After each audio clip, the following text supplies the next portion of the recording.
Hello everyone, welcome back to Keerthi versatile videos. ఈరోజు వీడియోలో ఆంధ్రప్రదేశ్లో తూర్పుగోదావరి జిల్లాలో ఉన్న రాజమండ్రి దేవిచౌక్ టెంపుల్ వ్లాగ్ చేస్తున్నానండి. ఇప్పుడు గుడి లోపలికైతే వెళ్తున్నామండి. పూర్వం ఈ గుడిని ఏమని పిలిచేవారు, అలాగే ఈ గుడి యొక్క విశిష్టత ఏమిటి అని మీతో షేర్ చేయబోతున్నాను.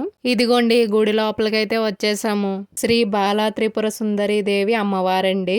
ఈ దేవి చౌక్ లో ప్రతి సంవత్సరం దసరా ఉత్సవాలు చాలా బాగా జరుగుతాయండి. గోదావరి జిల్లా వాళ్ళే కాకుండా చుట్టుపక్కల చోట్ల నుండి కూడా జనం చాలామంది వస్తారండి దసరా ఉత్సవాలకి. 1963లో కలకత్తా నుండి పాలరాతితో చేసిన శ్రీ బాలా త్రిపుర సుందరీదేవి విగ్రహాన్ని తెచ్చి ప్రతిష్ఠించి రాజమండ్రికి ఫలమానికంగా ఈ గడియారాల నిర్మాణం చేశారు. పూర్వం ఈ దేవి చౌక్ సెంటర్ని 3 లాంతర్ల సెంటర్ అని పిలిచేవారంట. ఎందుకంటే కరెంట్ లేని రోజుల్లో వీధి దీపాలుగా ఈ సెంటర్లో గుర్తిలా ఉండే 3 లాంతర్లో కిరోసిన్ పోసి దీపాలు వెలిగించేవారట.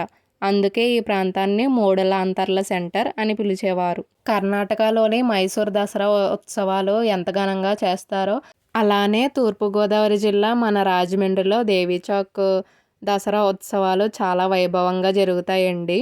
అసలు దేవి చౌక్లో దసరా ఉత్సవాలు ఎలా జరుగుతాయో వీడియో అయితే చేశానండి.